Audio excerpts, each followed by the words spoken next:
Hi, my name is Jeffrey Chen. I am from Newport High School, which is in Bellevue, Washington, United States of America. The topic I'm going to discuss with you today is the Church of the Holy Sepulchre in Christian Jerusalem.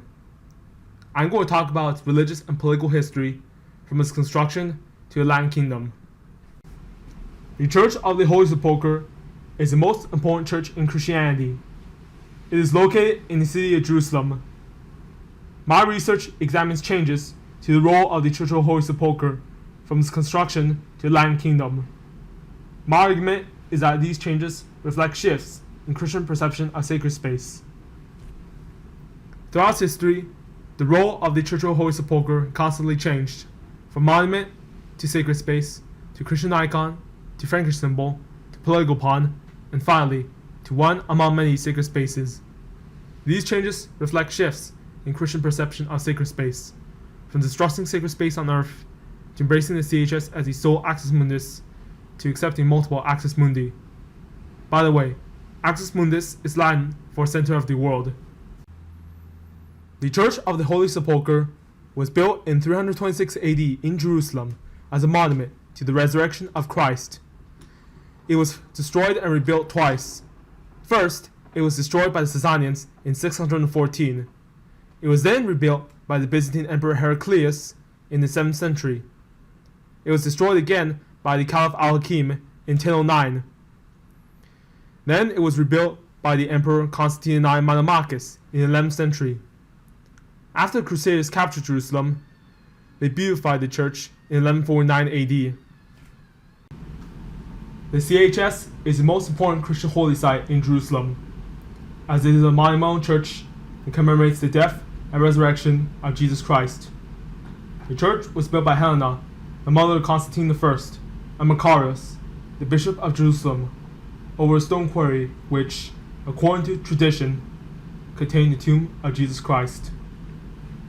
In 325 AD, Bishop Makarios secured permission from Constantine I to build a religious monument over an area that, according to local tradition, contained the site of Jesus' resurrection. According to Eusebius, Bishop of Caesarea, the builders destroyed the temple of the goddess Venus, already built over the site. The demolition team uncovered a rock tomb, which was identified as the Sepulchre of Christ. Constantine then commissioned a grand monument, which became the CHS. The church, in its original form, was split into three buildings: a Marium, a triportical, and an anastasis, which highlight key aspects of Jesus' divinity. The Marium, otherwise known as the Basilica of St. Constantine, was built in the style of basilica, a domed Roman public building. The triportical was a courtyard of colonnades built over the traditional site of Calvary Hill. Across the courtyard from the Marium was the focal point of the church. A rotunda called the Anastasis was built over the place Makarios purportedly found the tomb of Jesus. The very construction and meaning of the CHS during its early history signify a crucial change in Christian attitudes towards monumental religious structures. The early church chose to focus on spiritual aspects of Christianity and rejected sacred space. Their only sacred space was the New Jerusalem described in the book of Revelation, which was located in heaven. Since Christianity was underground at the time, many early Christians had little sympathy for grand earthly religious monuments. After Constantine I legalized Christianity with the Edict of Milan in 313 AD, the CHS became an axis mundi in Christian theology. Christians began aggressively Christianizing the religious landscape of Jerusalem.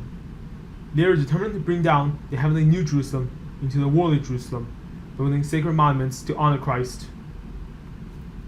The adoption of the structure of the Roman Basilica to build the CHS represented a major watershed in Christianity's history, from marginalized and persecuted faith into one recognized and supported by a Roman emperor. Up to this point, the only Christian religious buildings that existed were private homes used for worship, known as Domus Ecclesiae. Thus, the builders of the CHS had to rely on the architectural style of non-Christian buildings. The CHS was built in the plan of a basilica because basilicas were grand buildings that represented the might and prestige of Rome. Before its adoption by Christians, the Roman Basilica was primarily used as a marketplace and judgment hall.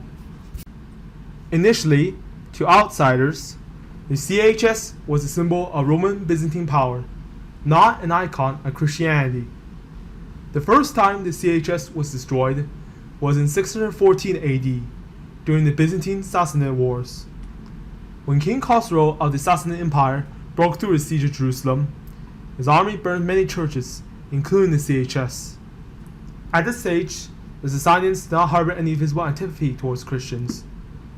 Rather, the destruction of the CHS was a casualty of the Sassanid conquest of Jerusalem. The violent Christian reaction to the destruction of the CHS signified centrality to Christian sacred geography in the 7th century AD. Many Christians compared the predicament to that of the Jews after the destruction of the First Temple. This suggests that the CHS assumed importance in Christianity comparable to that of the Temple in Judaism. As the CHS's importance in Christianity increased, Christians embraced Jerusalem as the city of the Holy Sepulchre. In the years following its epic destruction by the Sasanians, the CHS slowly transformed from the site of a divine event into a structure sacred in and of itself. When the CHS was rebuilt, Christian thinkers elevated the church to the status of axis mundi. For example, the Orthodox monk Sophronius characterized the CHS as the ocean stream of eternal light and the true river of life. He described the earthly Jerusalem as Zion, splendid sun of the world. Christians revered the very structure and city of the CHS as akin to the heavenly city of Zion. This was a result of the iconization of the CHS in Christianity, a trend that would eventually transform the church into a Christian rallying cry during the 11th century AD. The conquest of Jerusalem in 638 AD by Muslim military leaders drastically transformed the political and religious dynamics of Jerusalem. Jerusalem was Islam's third most sacred city. This strongly impacted the CHS. From 638 AD on, the CHS became embroiled in Christian-Muslim tensions, eventually culminating in the Crusades. When the Muslim armies first conquered Jerusalem, though, they treated the CHS with tolerance, if not respect. Caliph Umar deemed Christians as dhimmis, people of the book. In an apocryphal assurance called Umar's Assurance, he also promised the Christian majority Jerusalemites freedom to worship in safety of the religious sites, in particular that of the CHS. According to tradition, Umar was actually invited to pray within the CHS. However, out of respect, he politely refused and instead prayed outside the church. Over time, though, the rivalry between Muslims and Christians intensified. The Muslim Dome of the Rock and the CHS served as respective proxies for both faith/political groups in their disputes. The Dome of the Rock became a sacred space in Islam and iconic of the Muslim faith as the CHS was of Christianity. By 11th century AD, Christian-Muslim relations had deteriorated to a point that Caliph al-Hakim destroyed the CHS. Destruction of the church was the culmination of the intensified rivalry between Muslims and Christians for religious authority and legitimacy in Jerusalem. When the CHS was rebuilt in 104 AD, it reflected not only Byzantine and medieval Christian thought, but also the influence of Islamic Jerusalem. The contemporary Byzantine emperor, Constantine IX, was an Eastern Christian. The CHS's design, therefore, reflected Byzantine architectural norms. The Makarios Constantine was never rebuilt. The church's reconstruction focused on rotunda, which experienced significantly less damage than the other buildings of the complex. Since the Anastasius Rotunda was now the focal point of worship, Constantine IX added an apse to reflect the structure's new purpose as a church. The renovated CHS was modest compared to its original structure. This reflected the simplicity of Byzantine churches. The new church also had an omphalos, a stone marking the site of Jesus' crucifixion in the triportical. According to medieval Christian theology, this is the axis mundi, or center of the world. Many of the new church's features also reflected the Muslim presence in Jerusalem. For example, the niches above the cornice and baptistery and the arches in one of the octagonal chapels above Calvary were directly inspired by Islamic designs. That chapel was built by local masons, who had little experience with religious buildings other than mosques. Some parts of Christendom resented the marginalization of the CHS. Its diminished status was eventually used as a rallying cry to summon Christians into a crusade to reclaim the city. In the time leading up to the Crusades, the CHS became increasingly used as a proxy in Christian-Muslim conflict. In the 11th century AD, Emperor Alexius I used the CHS as a casus bello summoning Christians to war against the Seljuks that were encroaching upon the Byzantine Empire's borders. This reflects a key development in Christianity. The CHS was perceived to be the center of Christian thought and the axis mundi that everyday Christians revolved around. In response to the emperor's request, Pope Urban II declared a crusade to reclaim the CHS and the Holy Land. He exhorted his audience to cleanse the holy city and the glorious sepulchre. The songs, oaths, and royal titles prevalent in the area during and immediately after the First Crusade also show the centrality of the CHS in Christian discourse during this period. For example, the oath that every Crusader took included a vow to journey and visit the sepulchre of the Lord in Jerusalem. A German song sung in the First Crusade boasted that the soldiers and pilgrims were journeying in God's grace and that the power of God will help them in their armed pilgrimage to the Holy Sepulchre. Additionally, Godfrey of Bouillon chose to be called the advocate of the Holy Sepulchre, rather than adopt the conventional titles of king or emperor. The CHS held a special place in the hearts of the Frankish Crusaders. They saw themselves as so-called defenders of Christianity's most sacred site.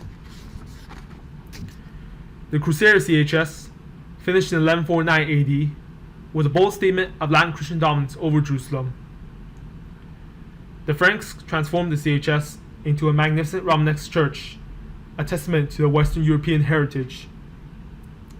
The design aesthetics of the CHS balanced the Crusaders' Frankish culture with the pragmatic need to accommodate many pilgrims.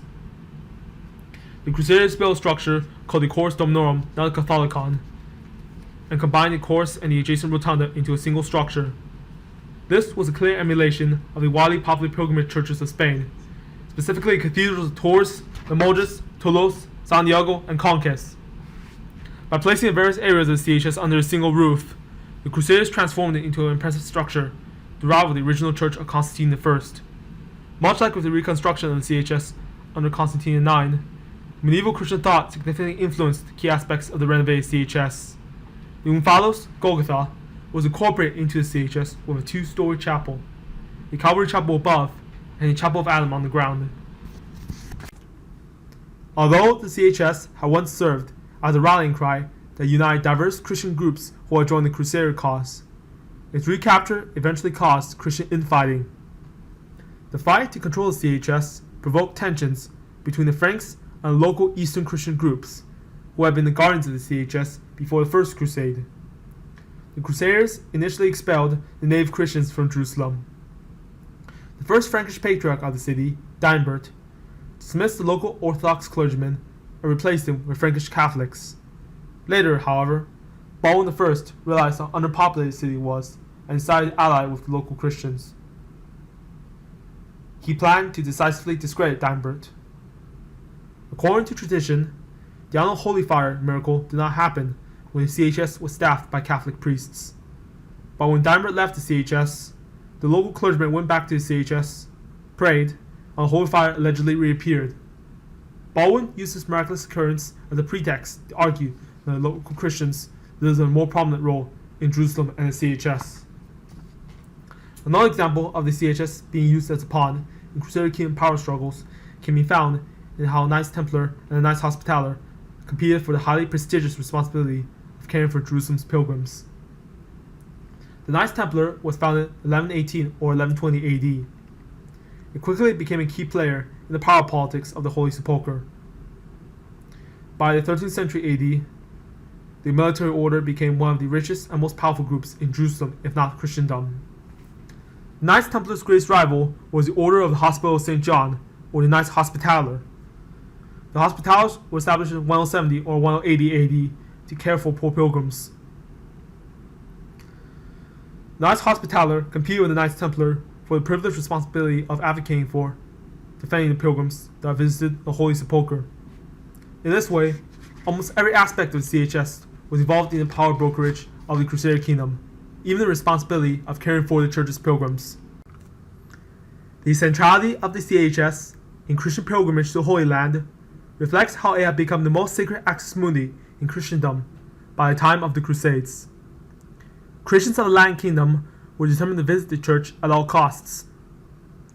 And even if pilgrims could not visit the church in their lifetime, they requested that the cloaks be taken instead to the CHS on their behalf. With the CHS falling under Christian control, pilgrimage to the Holy City increased dramatically.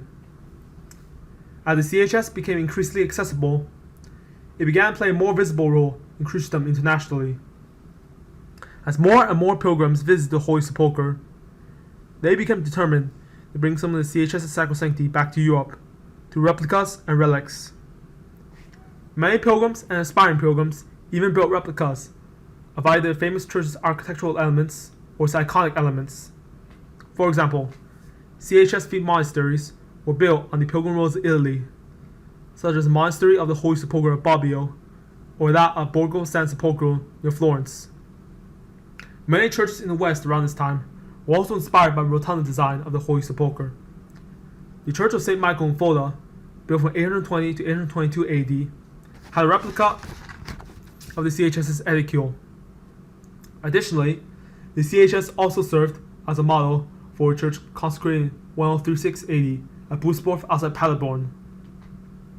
As a testament to the CHS's reputation in Christendom as a sacred space, such replicas were considered to possess the miraculous qualities attributed to the CHS, such as its healing power.